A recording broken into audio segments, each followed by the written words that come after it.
Okay. And here's. And so here we have our fine chapter 17. And this chapter 17 actually produced the most slides of any chapter because there was just a lot of content to it. Chapter 18 didn't produce as many, but 17 is a long chapter. And that's partly because there's a lot about political Zionism and in this particular chapter. So that all makes sense.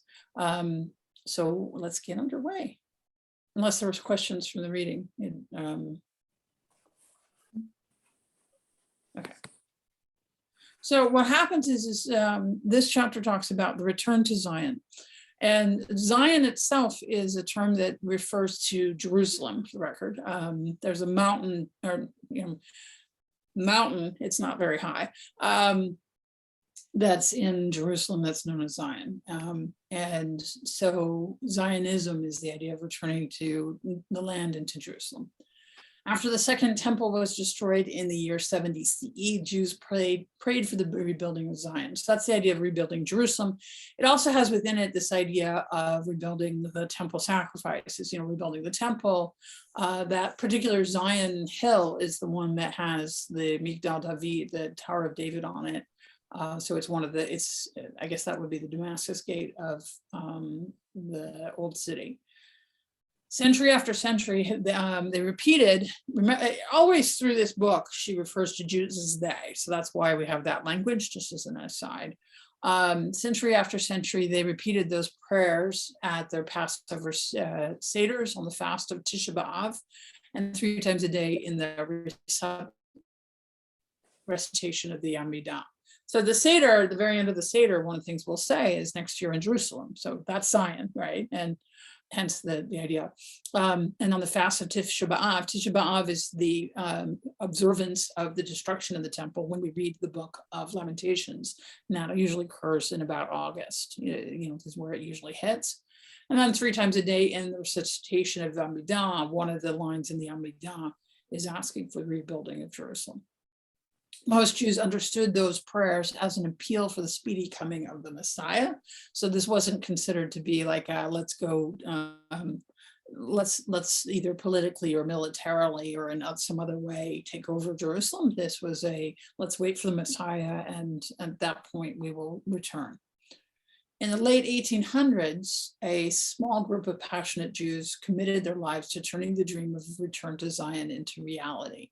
Now, the interesting thing that you will discover in this, the thing you probably did not already know, because it's the fact about the founding of the state of Israel that is the least known in my teachings, in my experience of teaching, is that this small group of passionate Jews were secular Jews. These are not religious Jews. Everybody always assumes that it was a religious project, and it wasn't. There is a religious Zionism, but that developed later and not at this time. At this time, the group that starts this is in fact socialist. They're rebuilding the land. We'll see more about that in a minute. So here's our timeline. Each time I always replicate their timeline. So here you go. 1882, first Aliyah begins bringing the first wave of Jews to Palestine in response to Zionism. So there's a series of these waves of people immigrating to Israel motivated by political Zionism. Each of these waves are known as an Aliyah, going up, because moving to the land is called Aliyah. Similar to going up, to being called up to the Torah. And Jerusalem is up on a hill, so that's the other reason why going up. The verb is, that is the verb to go up, like it gets used in a lot of different ways. It isn't always in this context. In 1884, students and workers found Chavevei Tzion I cannot speak today, to promote the establishment of a Jewish state. And so that's a cool thing, like a group that happens that is intended to teach people the skills that they'll need if they make the trip. In 1897, Theodor Herzl holds the first Zionist Congress in Basel. Oh, my internet is unstable, I'm sorry. In 1901, a Jewish National Fund is founded. In 1905, the second Aliyah. So here, here you see there's several, but we're only going to learn in this class now. We'll hear about the third and fourth, for example, later. But the second Aliyah brings a new wave of Jewish immigrants into Palestine. And then in 1909, Jewish settlers begin construction on a city that will become Tel Aviv. There's a picture of the founders standing on a sand dune, literally a sand dune. And when we get to that, I have picked out a picture of that same sand dune, but it's what it looks like today, which is not a sand dune. I mean, there's probably sand under there, but yes, Nancy. What does Tel Aviv, is that a name or does it actually mean something? It means old new hill or new. A tel is when you have, if you have an old city that remains under a hill, like a hill that covered by dirt, and you dig it up, that's a tel. Aviv is spring or newness. And so the idea is actually Tel Aviv gets its name. We'll see Herzl writes a book called Alt Neuland, Old New Land. And when that book gets published, translated and published in Hebrew, it gets the title Tel Aviv. And so that's where Tel Aviv gets its name, is from Herzl's book, Alt Neuland, the Hebrew translation. So, okay. Yeah. So it's highly meaningful. It's not just a random name.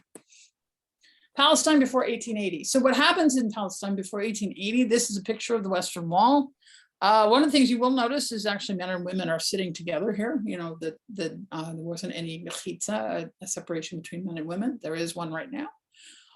For almost 2,000 years after the fall of the temple in 70 CE, so almost 2,000 years ago, Palestine gets its name from the Romans. They name it Palestine. Was controlled by a series of empires. Conditions were often difficult for the Jews who remained there, and the few who returned. The Jews who lived in places like Jerusalem, which is what known as the old Yeshuv. Yeshuv means settlement, and it's the old settlement. The Yeshuv tended to be very pious, tended to be really poor.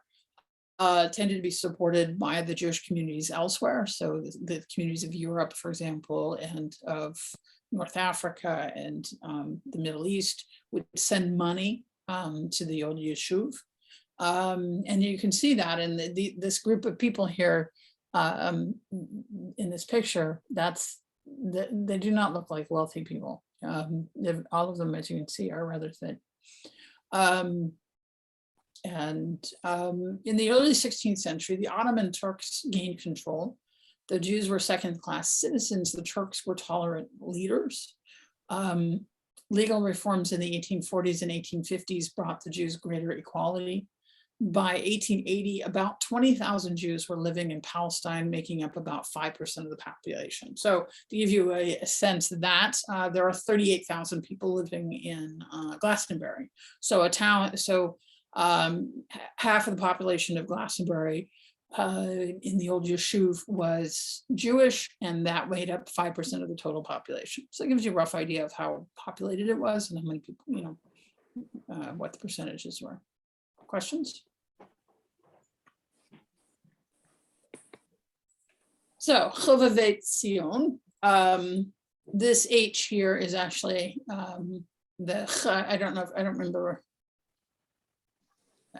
don't know my spelling well enough to tell you offhand without looking it up if it's a chet or a chaf, but it's a Chovevei Tzion, lovers of Zion. The influence of nationalism in Europe inspired a few dreamers to become Jewish nationalists.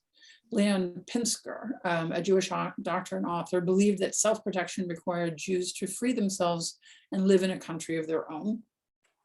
So this group Chovevei Tzion is formed because they respond to his teachings. He's the one who wrote Self-Emancipation. So this idea that Jews would need to do this for ourselves. Many of his followers were young students and workers in Russia, Austria, Hungary, and Romania. Organizing in small clubs called Chovevei Tzion, Lovers of Zion, they held their first convention in 1884. So this actually predates Herzl's activities, and Herzl wasn't aware of them. That the interesting thing is, if he had read Self-Emancipation, he probably wouldn't have written his books, but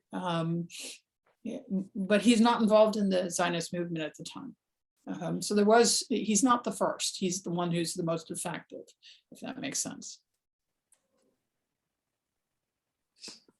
Okay, the first Aliyah. Here we have it. This is like a post office stamp, Rishon LeZion, which means the first to Zion. And you can see in their in their picture here, it's essentially a kibbutz. Yeah, you've heard of a kibbutz. Chovet Zion began raising money, sponsoring classes in Jewish history and Hebrew, and organizing self-defense groups with the goal of Aliyah. So they were aware that they were going to need to learn to have things like self-defense, farming, Hebrew, all these things. The first settlers started arriving in Palestine in the summer of 1882. This group, known as the First Aliyah, arrived in the land between 1882 and 1903. Some of these immigrants found work as artisans, shopkeepers, and farmhands, but others were poorly prepared to earn a living in Palestine and returned to Europe or moved to North Africa. A good portion of the First Aliyah didn't stay. Part of the problem, why was that so hard? Well, part of it is that, they've been living in Eastern Europe mostly. These are Eastern European Jews. So they're living in places like Poland and Ukraine and Belarus and Latvia and Lithuania, which is a very different climate than Israel. Yes. And so even if they did know some farming, although they usually didn't, they weren't used to this climate. They didn't have remedies for malaria, which was rampant because the north, though it had good farmland, also had swamps, which were malarial. And they, just weren't, they weren't ready for it. They didn't know what they're doing. They moved to a very different climate without a concrete plan for how they're going to do it. If that makes sense. The hardiest of the new settlers established farming colonies, the first of which is known as Rishon LeZion. That one was successful. By 1905, there were 20 such settlements. So there were some who were successful, but I actually got a chance when I was living in Israel in 98 to talk to somebody who was part of the tail end of the second Aliyah, or really actually the tail end. And she was like, they would have songs for tomatoes and songs for cucumbers, because when the crop came in, that meant they got to eat, and they were on the edge of starvation. It was very hand to mouth situation. But she's like, they were also very young and idealistic. So she's like, we didn't know better. So that gives you a sense of who was there. Okay. A journalist reacts. So we're now going to talk about Herzl, Theodor Herzl, a young Austrian Jewish journalist, was in Paris covering the Dreyfus affair when Dreyfus was unfairly convicted of spying. This is a picture of Dreyfus. Interestingly, when I was looking on the iStock photo, they didn't have any pictures of Herzl. So I don't know why that is. On January 6th, 1895, he witnessed the Jewish officer's humiliation as he was publicly stripped of his rank. One of the things to know is this bit of an apocryphal story. The people who have been working on looking through all of the archives and combing through these kinds of data and reading all of his handwritten notes say that he has a tendency to say it was the Dreyfus affair that made him into a Zionist. But the reality was he was actually moving towards that before that point. It may have been a catalyst in the sense of he finally decides, but it's not the point. It's not like he always kind of makes it sound like he saw the French crowds saying death to the traitor, death to the Jews. And that's when he's like, that's it, we can't stay. And it wasn't that dramatic. That's memory. His book may or may not have been in response to the event, but in 1896, so he's a little bit later, as you can see, than Rishon LeZion, which was 1882, he published The Jewish State. Actually, and The Jewish State is how it usually gets translated in English. The real title is actually The Jews' State. And at the time, Jew was considered pejorative. So it was the Jew state. You can think of other communities that have taken over a pejorative and made it their own. Queer is a good one, a good example. So it would be the equivalent into our ears of saying the queer state. It was owning the word and taking it back. And what happens is that, and so that's why, for example, the Reform movement body used to be known as the Union for American Hebrew Congregations instead of the Union for Reform Judaism. Hebrew was the usual circumlocution at the time, because it's formed in this same time period, just a smidge earlier, but more or less in this time period. So he advocates a massive movement to Palestine. He's actually advocating a European state in Palestine, by the way. He's not that concerned about Jewish culture. He's more worried about finding a place to be safely Jewish in the sense of physically and as a people more than religiously.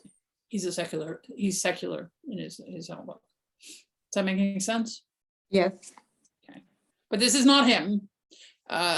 This is Dreyfus, by the way. Okay, so Theodor Herzl, born into a middle-class family in 1860 in Budapest, Hungary. He was a great admirer of German culture and spent most of his early life trying to fit into European high society. We had talked earlier about Bildung, the idea of having culture. He was very a big admirer of Bildung. While at the University of Vienna, he joined a respected fraternity with few Jewish members, but the anti-Semitism of his fraternity brothers forced him to quit the group in disgust. At first, anti-Semitism made him ashamed of his Jewish identity. As late as 1893, he proposed the idea of a mass conversion of Jews to Catholicism in hopes of making that possible. You notice that he's living in Austria-Hungary, so that's why Catholicism as opposed to Protestantism. He changed his mind around the time of the Dreyfus affair. As I said, the archivists are saying, yeah, he'd been writing about this before this point. He concluded that founding a Jewish state was the only solution to the problem faced by the Jews of Europe. He dies in 1904, and then in 1949, his remains were reburied in Israel. He earned his living as a journalist. He wrote long articles, like things like The Atlantic or Vanity Fair. He wrote those kinds of articles. What he really actually wanted to do with his life originally was write plays. He was not a very good playwright, actually, a little bit too wooden in his characterizations. But his language had sparkle when he did essays, and so he did well as a journalist.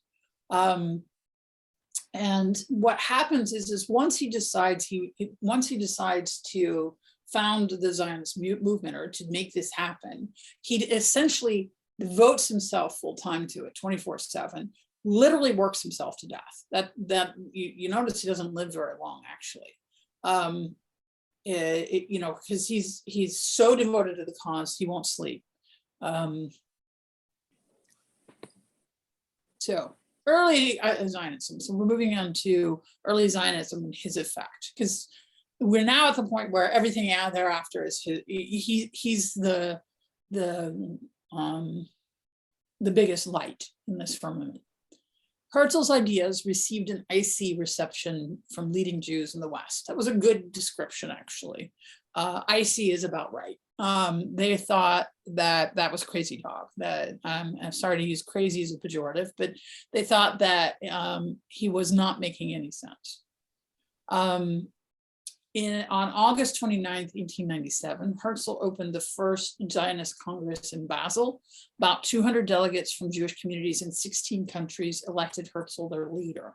They all came, they mostly came from Eastern Europe. In Eastern Europe, they loved him. In Eastern Europe, see, the difference between Western Europe and Eastern Europe at the time is in Western Europe, in places like Germany and France, for example, if you're Jewish, you pretty much dress like everybody else. You're not, it's unusual to be distinctive in your dress. You're living in the city wherever you want. They've torn down the ghetto walls. You have civic rights, and you can participate in the Jewish community if you want to. And there you do experience discrimination for being Jewish, but a lot of things are open to you.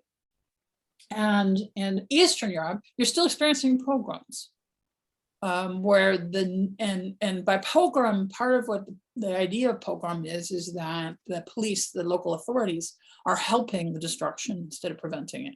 There's no way, there's no place to go. There's no recourse.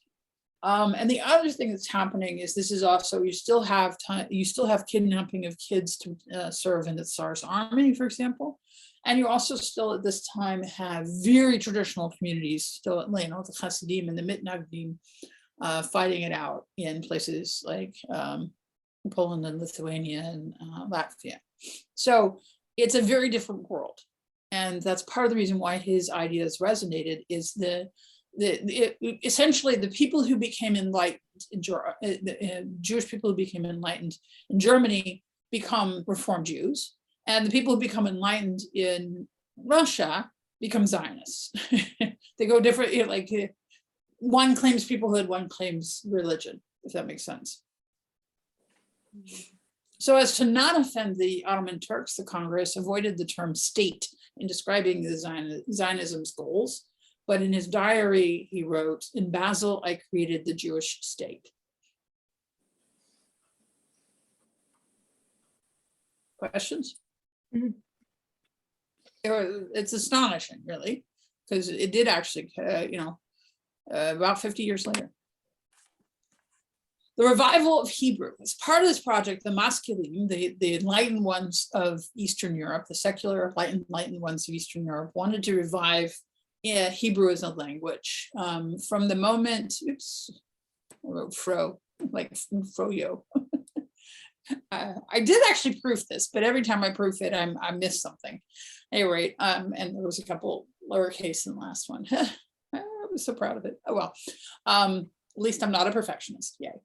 From the moment Eliezer Perelman arrived in Jerusalem in 1882, he devoted himself to reviving Hebrew as a spoken language. So this is before Herzl, right? This is the time of Rishon LeZion and Chalifei Zion. So the first thing he does is change his name to Ben Yehuda. This is not an uncommon thing among Israelis. They will often, like especially the early Aliyot, they would often translate their name into Hebrew. Or in his case, he took his Hebrew name, he's Eliezer ben Yehuda. His father's name is Yehuda, I assume. I've always assumed that. I've never looked that up. There is, you might know, a Ben Yehuda street in Jerusalem named for him. And what happens is he also convinces his wife, Deborah, to speak only Hebrew in their home. That had to be pretty hard. And then his children then became the first Hebrew speakers as their native language, which had to be isolating. Ben Yehuda spent years developing a Hebrew vocabulary to describe modern life. Whenever possible, he constructed new words by using the roots of older words. So the Hebrew word for train, like kevet, is built on the root word for chariot, for example. Rabbi, was the Hebrew language really wasn't spoken in Palestine at that point? No, it really wasn't. Hebrew had, you could write in Hebrew, but you couldn't do things, but words for modern objects didn't exist. So things like train, clock,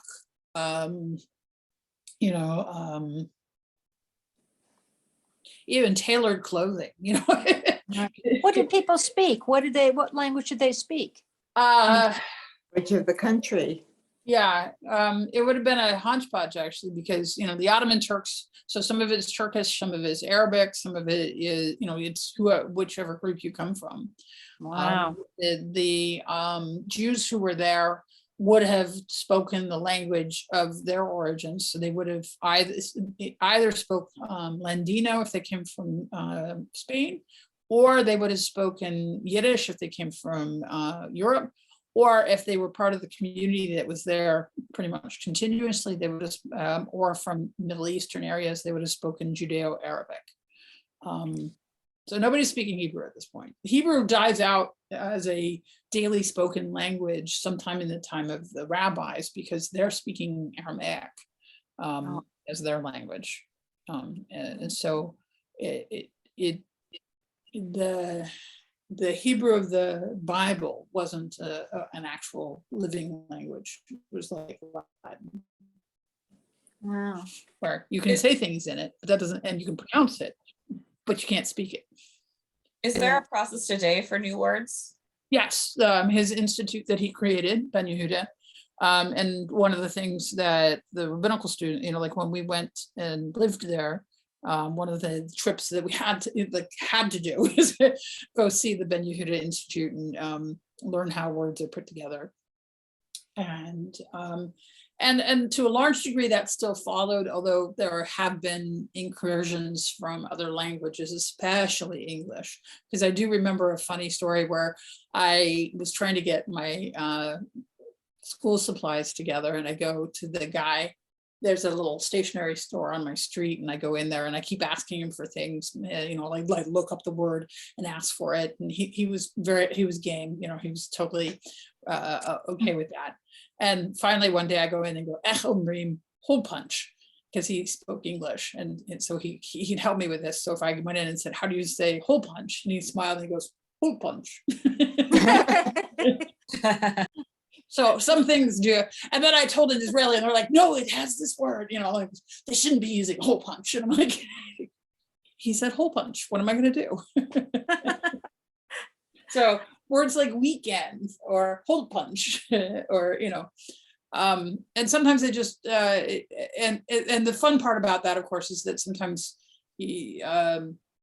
when you transliterate it, sometimes they'll respell it and it comes up with this really interesting spelling, and other times they'll transliterate it and that creates an interesting pronunciation. So their way of saying, although it's not a word, it's a name, Lincoln, there's a street named for Lincoln in Jerusalem, and it's called Lincoln, because you have to pronounce every syllable by the words, you can't make that kind of a diphthong. So that's what happens. And so That's funny because in French, it's also le weekend. They Yes. also translate it. Yeah. Okay, so there were the Uganda plan. So now I mentioned Herzl was a secular Jew and did not have a religious attachment, right? And that his point was that he wanted to create a safe space for Jews to live. So for that reason, what happens is for the next few years after Basel, he travels tirelessly from capital to capital. They mean that. As I said, he works himself to death. Meeting with leaders of the great European powers, working to win support for the idea of a homeland for the Jews. He's also, the other thing that needs to be said here, it wasn't in this book, but I've seen it written about him a lot. He has this gorgeous, like Babylonian style beard, and he wears a top coat and tails and a top hat.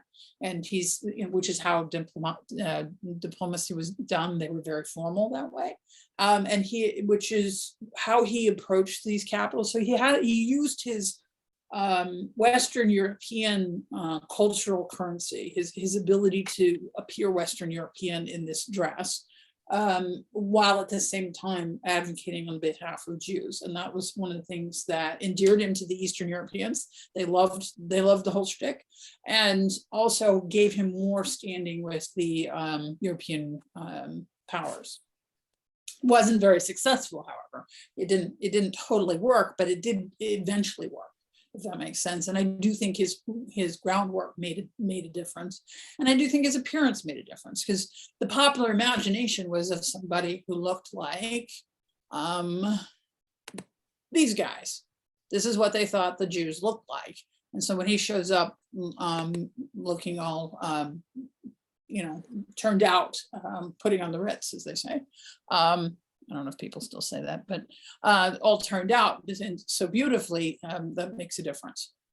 Although he hoped that the homeland would be in Palestine, his first concern was the political goal of establishing a state. So Herzl wanted a state for the Jews, not necessarily a Jewish state, hence the Jew state as opposed to Jewish state. The British offered land in East Africa, which became known as the Uganda Plan. Herzl was in favor of creating the Jewish state there, because he's like, anywhere that they're going to offer us land, that's awesome. But the proposal was soundly defeated by the World Zionist Organization. The rest of the group was motivated, though they were secular, still motivated by this idea of an attachment to the land of Israel. He was, he was both upset and not upset, if that makes sense. He was upset because he didn't take the setbacks well. But at the same time, that never came up again. Once it was decided, it was decided. Okay, so we're now going to talk about a different person for a moment, because he's not, as I said, Herzl's the brightest light in this firmament, but he's not the only one. And this particular telling of it doesn't give you everybody. And it's worthwhile to find out all the different strands at some point, because you'll have a better understanding of Israel today. Like this one doesn't talk about Jabotinsky, and he's kind of important, but so be it. You can, there's only so much ground you can cover. It does, however, talk about Echad Ha'am. Now, why this picture? This is a picture from Tel Aviv, and you're looking at a picture of Echad Ha'am street, so that's why. We couldn't get a picture of him. He looks a little bit like Dreyfus, but like in terms of his outer presentation. But at least I can show you the street that gets named after him. This is apparently the corner of Rothschild and Echad Ha'am. So there you go. Asher Ginsburg, known by his pen name Echad Ha'am. We've known another guy who did this, right? Shalom Aleichem. So Echad Ha'am is writing in Hebrew, and he's writing under a pen name. Believed that Jews needed to return to their historic center, the land of Israel, and develop a modern secular Jewish culture that would help unify the Jewish people. So he's definitely a Zionist. He's definitely thinking that there needs to be return to the land. However, he also knew that many Jews would remain in the diaspora. Diaspora is the scattered, like outside of Israel. We're in the diaspora, even if a Jewish state were created. He believed that a national culture would enable diaspora Jewry to survive and flourish. He also voiced his deep concern that Palestine's majority Arab population would be hostile to Zionism. He's one of the first to say so. Not the only one. We'll also, Martin Buber was another one, for example. But he was the one who say, hey, we need to think about this. And the interesting thing is that most of the early Zionists, it just wasn't on their radar. It just, and I know that's a surprise now, but it wasn't. It didn't occur to them that this would be a problem. Questions? It's just surprising that it didn't occur to them. I know, and yet at the same time, you do see the Chovevei Zion does have self-defense, so they're not totally ignorant of the idea that there might be people there that are not happy about their presence. At the same time, a lot of the groups, I think, and this is me venturing a guess, is that I think they thought that because of socialism, they would join together, the workers of the world would unite. That's my best guess. I've never seen a good explanation for it, why there was a blindness here, but there was. The second Aliyah, this is a kibbutz. That's why I pulled this picture. You see all the little houses with the little red roofs on it, and then there's the community buildings, and then the field all the way around it. So this is what a kibbutz looks like. Very much like the really look, that is what they look like. A new wave of immigrants emigrated from Russia between 1905 and 1914. Many of these immigrants were young adults committed to socialist ideals. They were very young. Called the Second Aliyah, it was driven by the deadly pogroms of 1903 and 1905, that they were escaping danger. A number of Israel's future leaders, including its first prime minister, Ben-Gurion, arrived during this period. A key figure among them, so I'm introducing you to several different figures, it was A.D. Gordon, who arrived in 1904. He believed that manual labor on the land would strengthen the Jews and enable them to rebuild their culture. There was a stereotype that Jews were weak, that they couldn't engage in self-defense, that they didn't have the strength to be farmers. And he was like, what we need to rebuild the Jewish people, and create a strong, healthy Jew is to work the land. And so there's this whole mythos that comes mostly out of A.D. Gordon's writings of the new Jew, who is strapping and suntanned and capable, wears shorts. I mean, like the other thing, like, okay, let's go back to these guys. These guys are living in Jerusalem. They're not wearing shorts. If you think for a moment, if you've ever, I should have pulled, I didn't think to pull a picture of Ben Gurion because, you know, there's probably pictures of him on my program, you know, my subscription. He's really always wearing shorts. This is one of the things that, you know, sandals, shorts, t-shirt, you know what I mean? Like, that this is what you want. The newcomers have acquired new lands to settle and cultivate by turning to the Jewish National Fund, JNF. If you grew up Jewish, you're familiar with the little blue boxes. They're little metal boxes. Yes. They're about this big. And they say JNF on them. They haven't changed much. Now actually, they're usually wooden boxes, but they used to be metal. And well, I've seen the metal ones too. And what would happen is they would raise money to purchase land, and then that land would be owned jointly by the entire Jewish people. And that's actually still true, by the way, in the sense of you cannot, if you purchase land in Israel, you don't actually purchase it. You purchase a 99-year lease. It's one of the things that's still true. Because the JNF was like, if we can do this, somebody else can do this. So that was a strategy. Go in and purchase land and then lease it to kibbutzim, to farmers who would come in and cultivate and settle the land. That was their plan. Okay, questions? Yeah, and this part of Israel's history is not well known. I feel like it should be, because it does explain, you know, you have a better sense of Israel in terms of its population at this time is still majority secular. And that's not the perception, because, you know, when you look at news reports of Israel, that's not the picture they give you, right? You know, anyway. Okay, chapter 18, moving on. World War I. We're now, chapter 18 is essentially about World War I. We will return to the story of Israel again, but not yet. So World War I was the deadliest war the world had ever known, at least up to that point. Caught on both sides of the conflict, Jews served in the military in their home nation and faced each other as enemies on the battlefield. This is new. I mean, think about that. That's actually the first time ever.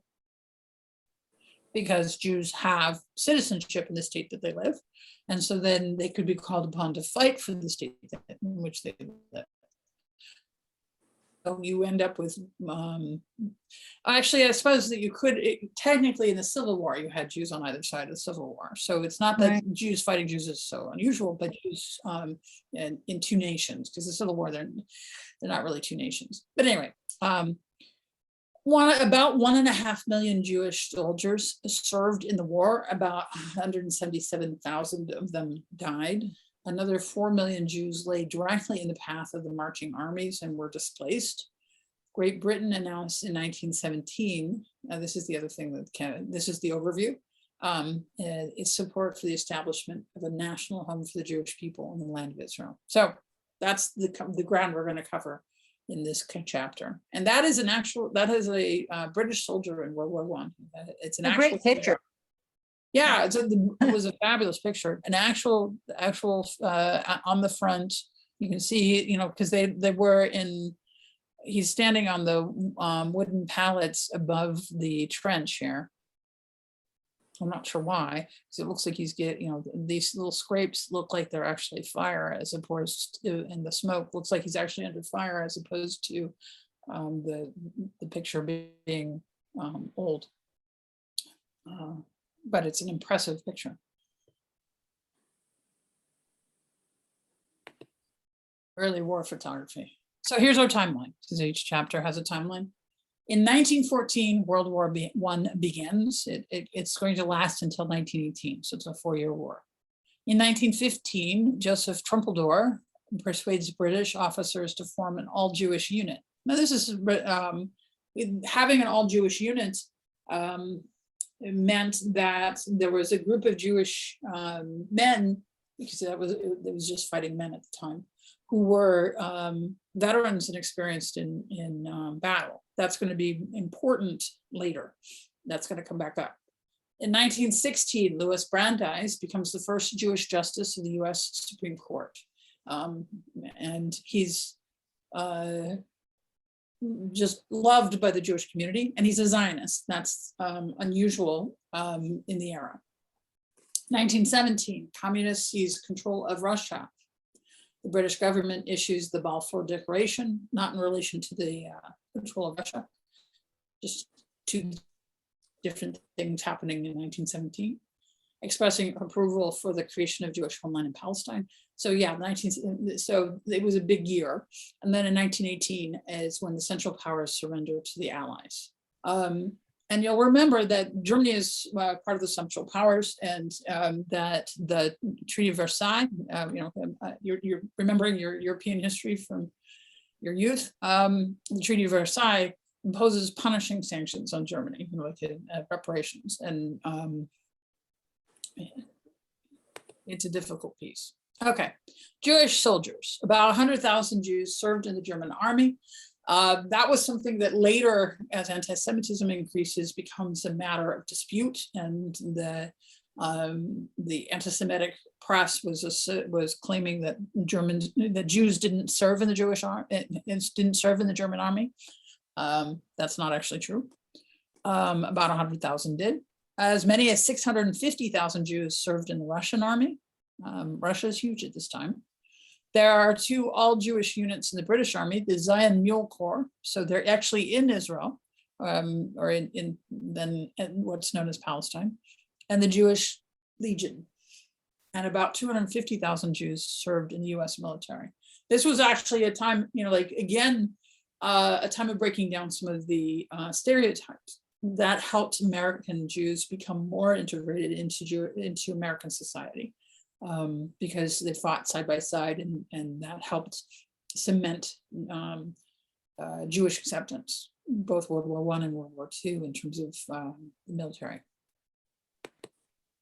The aftermath. This is the aftermath to World War I. And stop me if you have a question. World War I ended on November 11th, 1918, with the defeat of Germany. European Jewry had been greatly weakened, and Eastern Europe was particularly devastated. Both world wars really hit Eastern Europe hard. With so many European Jewish communities destroyed, the American Jewish community assumed a position of leadership, creating the Joint Distribution Committee, JDC, known as the Joint. The Joint still exists, and it's for the purposes of helping and saving and providing assistance to Jews in peril. So it was the reason why it's called the Joint, is that you had several different ethnic Jewish groups, the Consolidate, and also one that was socialist, create these campaigns to help Jews, and they decided to work together, and that's why they called it the Joint Distribution Committee, and why its nickname became the Joint. So the joint part was the surprise, if that makes sense, or the novel thing about it. So who do they help? Eastern European Jews, like when those who'd been displaced. So like in this current conflict, they would be helping Ukrainian Jews emigrate, get out of harm's way, find new homes, that kind of thing. It's for that kind of rescue work. The Tsarist government had been overthrown, because that was the September Revolution in 1917. But the regime, well, before that, not the September, the October Revolution of 1917. What happens is the Tsars get overthrown, and then you have the Bolshevik Revolution. But before that point, you have this brutal 2-year civil war. So I'm getting confused here, sorry. The regime that replaced it did not last long. Under the leadership of Vladimir Ilyich Lenin, the Bolsheviks seized control in the October Revolution of 1917. So it was 1915 that started. Oh no, I'm getting tired. You can tell that Russian history is not my strong suit. I apologize. It was 1917 to 1919 that the 2-year civil war happened. So they get overthrown in 17. Then you have the Bolsheviks take control. Then you have a civil war with the Red Army battling the anti-Bolshevik White Army. I apologize, I got that tangled up. Claiming that all Jews were Bolsheviks, the White Army murdered more than 100,000 Jews in pogroms. Ironically, Jews were murdered for being communists and for being anti-communists. So Jews were considered to be the capitalists and also the communists, which you're like, wait a minute, wait. In Germany, a new anti-Semitic stereotype gained acceptance. As a result, Jews were portrayed as revolutionaries and communists. So that's where that comes from, you know, like what its root is. Questions about this?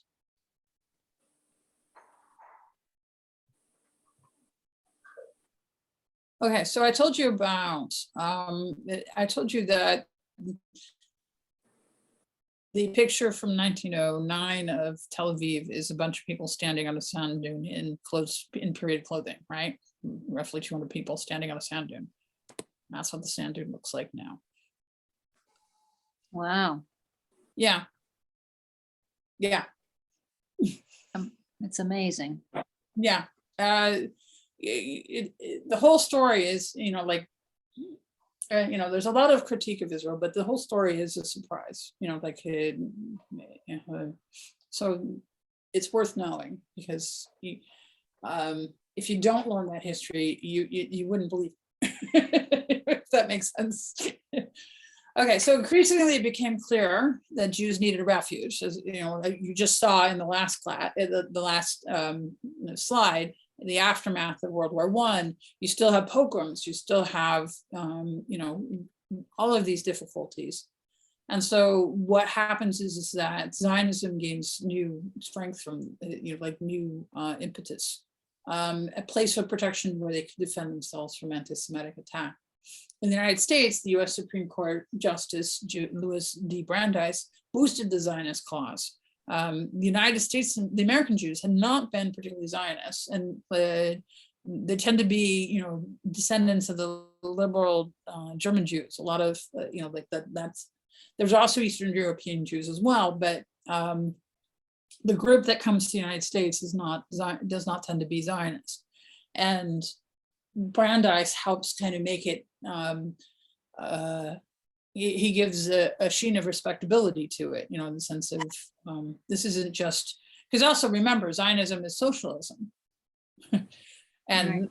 you know, America has a tangled history with socialism. So he's actually, here you can see somebody who is really high placed and clearly is very American, and says, I'm not being anti-American, nor am I being socialist. He doesn't have to say that part out loud, but he's not being anti-American by being in favor of Zionism. Does that make sense? Yeah. Yeah. Zionism was also gaining ground in Great Britain. Chaim Weizmann engaged in the practical work in Palestine and diplomatic efforts with major world powers. We'll see a slide about him in just a second. He's the next one we talk about. And in 1917, because of his work, you know, Chaim Weizmann is the reason that this particular statement is made. In 1917, the Balfour Declaration stated, quote, His Majesty's government views with favor the establishment in Palestine of a national home for the Jewish people, and will use their best endeavors to facilitate the achievement of this object. A huge step forward for the Zionist movement. Now, the thing that needs to also be said here, and it doesn't get a lot of play in this book, but that's okay, because again, there's only so much you can cover, is that Britain was more or less also promising that same space to the Arab population. They were kind of promising everything to everybody in support, in the hopes of getting support. So there are some conflicting demands here. But the other thing that comes out of the World War I is that the Ottoman Empire collapses and Britain takes over, and that's the Mandate period. So we'll learn about that coming up. But the British Mandate period, Britain is in charge of the area that's known as Palestine, and also has control over how many Jews can emigrate to Palestine. And that becomes a point of contention because there were more Jews who wanted to emigrate there than Great Britain was interested in allowing to come in. Yes. Rabbi, I was just wondering, was there a backlash against Jews and or discriminatory practices against Jews during this period? 'Cause I'm just like really surprised that we would have a Supreme Court justice that was Jewish. When there Right. was, I mean, there was a lot of flap when Kennedy became president because he was a Catholic. Right. Yes, that's correct. And one of the things, it's a complex answer. Jews were gaining greater ground and greater acceptance, and we've been accepted more in the United States than any, like the experience in the United States is unusual. And one of the things that has been true of our experience in the United States is that we've been one of the model minorities, because in the US, in its estimation of different groups within it, it has certain ones that it disdains and others that tend to be model minorities, in the sense that get admired for aspects of the, like they also get denigrated. So don't think that that's a good thing. But part of the stereotype has positive elements. And so Jewish stereotypes in the US have had negative elements. I can name some of them. You can think of them, like the Jewish mother, mostly misogynistic, Jewish mother, the Jewish American princess. But in terms of the community as a whole, there's also some positive ones. The emphasis on education and being smart and quick on your feet are some of that stereotype. And so it doesn't surprise me, in that sense. But it's a good question. And then, as I said, the experience in the army, you saw Jews fighting side by side with Christian soldiers, and that also kind of helps break down those stereotypes. Yeah. But because there were those stereotypes, because there was in fact discrimination, the fact that he was a Supreme Court justice was a point of huge ethnic pride, huge pride. And so the fact that he was also a Zionist, both, it was a point of making, is one of the reasons why Zionism became more attractive, and was also a bit risky on his part, because he could be accused of dual loyalty. Because anti-Semitism is still fairly potent in this era. I mean, it always is, if that makes sense. Yeah. The real thing is, in US experience, with regard to both racism and anti-Semitism and all of the other forms of discrimination and prejudice and such, as do the soft parts get spoken out loud or not? Mm-hmm. This is they get spoken out loud, period. But that doesn't mean that Jews can't succeed at it. Yeah.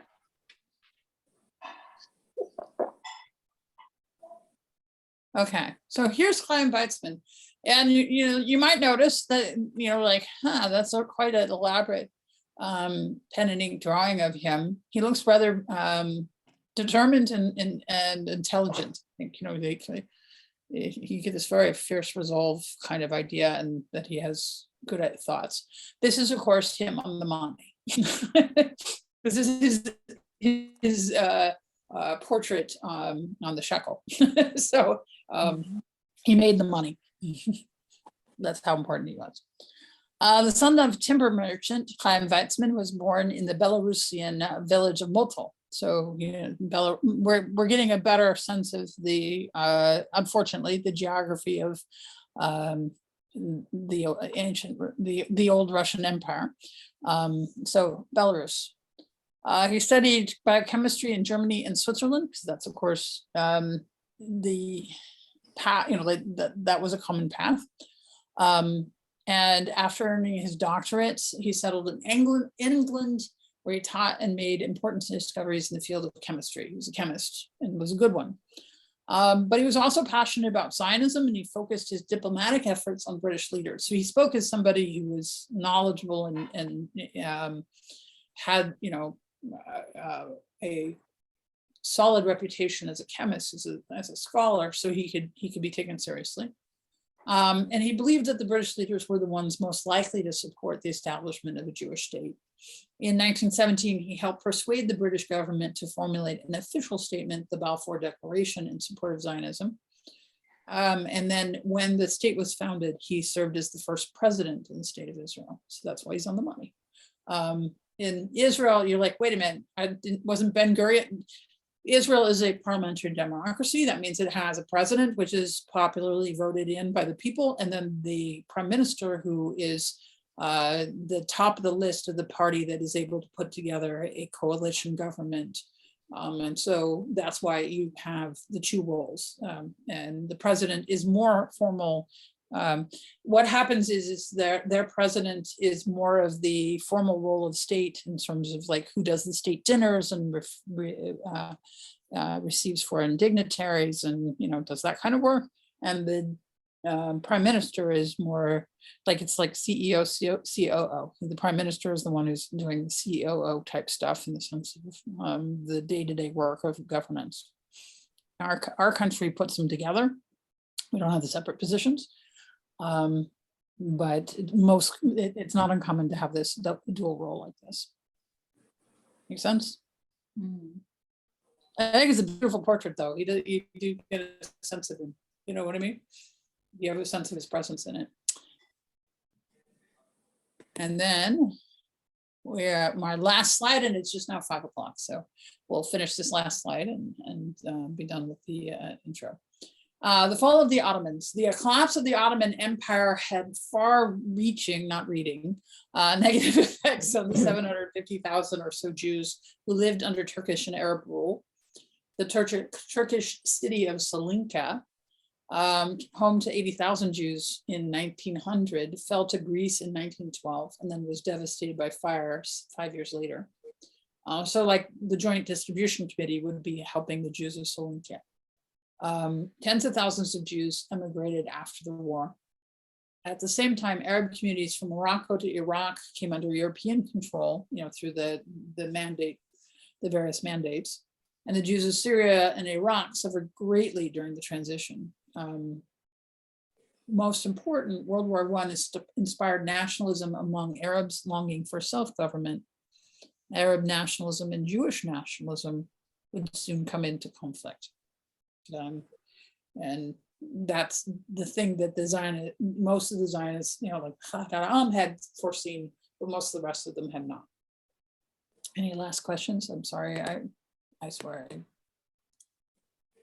did try to proofread this, but there we go. Any other questions? No. Okay, I'm going to stop my share. I'm also going to stop with the recording.